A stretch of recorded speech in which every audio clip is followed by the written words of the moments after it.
देखिए साहब, मैंने तो आज शेव भी नहीं बनाई, जिससे आपको जो खबर मैं अब देने जा रहा हूं उसकी गंभीरता को आप मेरे चेहरे पर भी देख पाए। नमस्कार, मैं हूं आपके साथ अनुराग मुस्कान। देखिए, पूरे देश में चुनाव का शोर है। आपके भी कान पक गए होंगे कि कौन कहां जीता, क्यों हारा। तो इसीलिए मैंने तय किया है कि चुनाव के बजाय उस खबर की मोहमाया मिथ्या पर बात करूं जो चुनाव के बीच चुपके से आई और हमारी और आपकी सबकी जेब पर कैंची चलाने का लंबा इंतजाम कर गई। जेब पर कैंची चलाने वाली खबर, चौंक गए ना? क्योंकि यह खबर आपको मेन स्ट्रीम मीडिया में शायद ही कहीं दिखी होगी, इसीलिए सोचा कि चलो मैं ही बता देता हूं। खबर महंगाई से जुड़ी है, लेकिन महंगाई की नहीं है। यह डिस्क्लेमर देना जरूरी है, क्योंकि जेब पर कैंची का मतलब यही निकाला जाता है कि महंगाई बढ़ गई होगी। अब महंगाई बढ़ी या नहीं बढ़ी, उसको तो आप खुद ही महसूस कर रहे होंगे। मैं आपको बता रहा हूं कि आरबीआई यानी रिजर्व बैंक ऑफ इंडिया ने एक बार फिर ब्याज दरें बढ़ा दी हैं। कुल जमा 35 बेसिस पॉइंट की बढ़ोतरी इस बार ब्याज दरों में हुई है, माने 0.35%। यह बढ़ा हुआ ब्याज आपको मिलेगा नहीं, बल्कि हमसे, आपसे, हम सबसे बढ़ा हुआ ब्याज वसूला जाएगा। क्योंकि आरबीआई जब ब्याज दर बढ़ाता है तो बैंक भी home loan, vehicle loan, personal loan पर ब्याज की दरें बढ़ा देते हैं। जी हां, ब्याज दरों से खेलने का रिजर्व बैंक का मोह मुझे आज तक समझ में नहीं आया। देखिए, हर बार अर्थशास्त्री यही समझाते हैं कि महंगाई जब बेतहाशा बढ़ने लगती है तो ब्याज दरें बढ़ाकर उसकी नकेल कसी जाती है।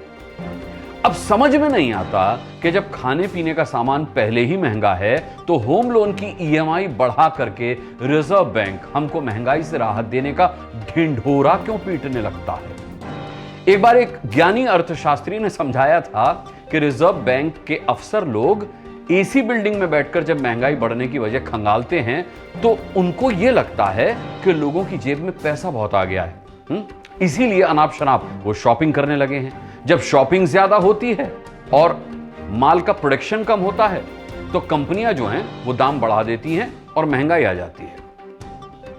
उस महंगाई को कंट्रोल में करने के लिए रिजर्व बैंक वाले ब्याज की दरें बढ़ा देते हैं कि चलो अब ईएमआई बढ़ गई है तो देखते हैं बच्चे कहां से खरीदारी का पैसा जुगाड़ोगे। लेकिन अर्थशास्त्रियों को अपनी महंगाई ज्ञान का ये मोह जो है मुझे कभी पहले भी समझ में नहीं आ रहा था और अब भी एक कतई समझ में नहीं आ रहा कि भैया कौन सा लॉजिक वो लोग लगाते हैं। वो क्या है कि कोरोना महामारी के बाद दुनिया में बहुत सी चीजों का प्रोडक्शन घट गया। आपने भी सुना होगा कि ग्लोबल सप्लाई चेन टूट गई, सुना था ना? कहीं से कोई मशीनरी आनी बंद हो गई तो कहीं से कच्चा माल आना बंद हो गया। इसीलिए प्रोडक्शन कम होने से सामान की किल्लत हो गई और दाम बढ़ गया। मतलब कि आजकल वाली महंगाई इसलिए नहीं बढ़ी है कि पब्लिक अनाप शनाप शॉपिंग कर रही है। यह महंगाई इसीलिए बढ़ी है क्योंकि प्रोडक्शन कम हो गया है, उत्पादन घट गया है। अब सप्लाई चेन टूटने की वजह से जो प्रोडक्शन घटा और उसकी वजह से महंगाई बढ़ी, तो ब्याज दर बढ़ाने से यह वाली महंगाई कैसे कम होगी? ये कोई समझा सकता है क्या? कोई अर्थशास्त्री?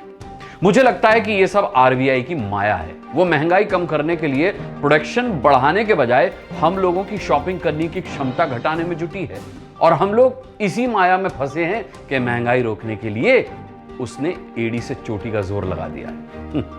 आप ज्यादा खोजबीन करेंगे तो बहुत से आर्थिक ज्ञानी, विद्वान लोग तर्कों की तलवार चलाने लगेंगे कि देखो महंगाई तो अमेरिका, यूरोप और हर देश में है, वहां भी ब्याज दरें बढ़ाई जा रही हैं। मुझे ये वाला मायाजाल भी समझ में नहीं आता कि हम बात बात पर अमेरिका और यूरोप से तुलना करने लग जाते हैं। अरे भाई क्यों?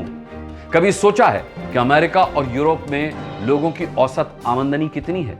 उनकी नौकरी जाती है तो इंश्योरेंस क्लेम कर लेते हैं वो लोग। सरकार बेरोजगारी भत्ता भी देती है उनको। अपने यहां कुछ ऐसा है क्या इंतजाम? आर्थिक सुरक्षा का इंतजाम नहीं है। अमेरिका यूरोप से आमदनी कम है तो फिर महंगाई और ब्याज दर के मामले में उन देशों से तुलना करने का मतलब क्या है भैया? मुझे तो भाई ये तुलना ना बिल्कुल समझ में नहीं आती। आपको आ रही हो तो बताना। अच्छा, एक बात और, अगर प्रोडक्शन से जुड़ी महंगाई रोकने के लिए अमेरिका और यूरोप के देश मंदी के कुएं में कूदने के लिए तैयार हैं, तो क्या यह जरूरी है कि हम लोग भी कूद पड़े उस कुएं में? एक डिस्क्लेमर फिर से दिए देता हूं आपको कि मैं अर्थशास्त्री नहीं हूं। है ना, हाथ खड़े कर दिए मैंने। मुझे तो अपने घर का बजट तक समझ में नहीं आता, सच बताऊं तो। बस इतना समझ में आता है कि अगर सप्लाई चेन टूटने से पैदा हुई महंगाई रोकने के लिए ब्याज दरें बढ़ाई जाती रहीं तो मंदी आएगी। मंदी का मतलब काम धंधे बंद, नौकरी बंद, कमाई बंद, बाजार में सुई पटक सन्नाटा, पिन ड्रॉप साइलेंस। मंदी की ये वाली परिभाषा अर्थशास्त्र के जानकारी बताते हैं। मोटा मोटी एक बात मेरी समझ में यही आ रही है कि सप्लाई चेन दुरुस्त करने या किसी और तरीके से प्रोडक्शन बढ़ाने के बजाय अगर महंगाई रोकने के लिए ब्याज दर बढ़ाई जा रही है तो इसका मतलब यही है कि मंदी की जो तलवार महामारी के बाद से हमारे सिर पर लटक रही थी ना, वो अब बिल्कुल गर्दन पर आ चुकी है। यहां पर ये ऐसा मुझे क्यों लगता है ये भी बता दूं। सप्लाई चेन टूटने से परेशान कंपनियां प्रोडक्शन बढ़ाने के लिए बैंकों से लोन लेने जाएंगी तो उन्हें पहले से ज्यादा ब्याज देना पड़ेगा, है ना। इससे क्या होगा, उनकी प्रोडक्शन कॉस्ट बढ़ेगी, सामान और महंगा होगा तो मार्केट में उसे खरीदेगा कौन? हम आप जैसे खरीदार तो भैया बढ़ी हुई ईएमआई की आग में ही अपनी जेब जला बैठे होंगे, है ना। अब कंपनी माल बनाकर करेगी भी क्या जब उसके पास खरीदारी बाजार से गायब हो जाएंगे तो। लागत से कम पर तो मेरे ख्याल से कोई कारोबारी सामान बेचने से रहा। फिर क्या होगा? फिर होगा यही कि कारोबारी माल बनाकर बर्बाद हो जाएगा, है ना। उसकी कंपनी फैक्ट्री बंद होने लगेगी या फिर माल बनाना वो कंपनी कम कर देगी। बंद या कम उत्पादन वाली कंपनी भला फिर पूरा स्टाफ क्यों रखेगी साहब, है ना।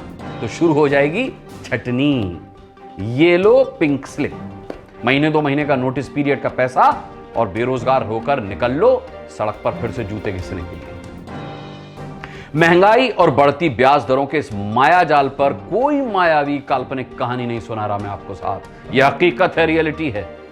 आप में भी कुछ लोगों का सामना इस सच्चाई से हो रहा होगा कि देश में कई कंपनीज जो हैं बड़े पैमाने पर छटनी कर रही हैं या फिर करने की तैयारी में हैं। जिन लोगों की नौकरी बची है उनकी भी सांस अटकी हुई है कि भैया पता नहीं कब तक बची है। बच भी गई तो सैलरी बढ़ने की उम्मीद तो ना के बराबर है। सैलरी बढ़ती नहीं दिख रही और होम लोन की ईएमआई बढ़ती दिख रही है, बढ़ती जा रही है। हैरानी वाली बात यह है कि महंगाई ब्याज दर बढ़ाने के बाद भी कम नहीं हो रही।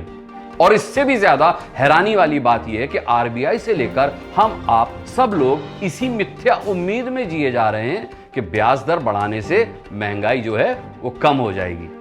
एक बात मानिए, कोरोना काल और यूक्रेन रूस युद्ध के बाद के दौर में जो महंगाई बढ़ी है वो पहले जैसी महंगाई नहीं है कि बारिश कम या ज्यादा होने की वजह से फसल बर्बाद हो गई इसीलिए महंगाई बढ़ गई। ये महंगाई एक्स्ट्रा ऑर्डिनरी हालात से पैदा हुई है, इसीलिए उस पर काबू पाने के लिए extra ordinary out of box सोचना होगा। ऐसी कोई सोच नहीं दिख रही, ऐसा कोई नहीं सोच रहा। अफसोस इस बात का। रहा सवाल अपने देश का, तो यहां जनता महंगाई पर चिल्लाती तो बहुत है लेकिन उसे चुनावी मुद्दा बिल्कुल नहीं मानती। क्योंकि महंगाई चुनावी राजनीति में किसी का नुकसान नहीं करती ना, इसीलिए इसमें किसी भी राजनेता का कोई फायदा नहीं दिखता। चुनाव और युद्ध के थ्रिल में महंगाई बिल्कुल बोरिंग लगती है। इसीलिए महंगाई रोकने के लिए ब्याज दरें बढ़ाने की लकीर के फकीर वाली इकोनॉमिक्स चलती जा रही है, चलती जा रही है, चलती जा रही है।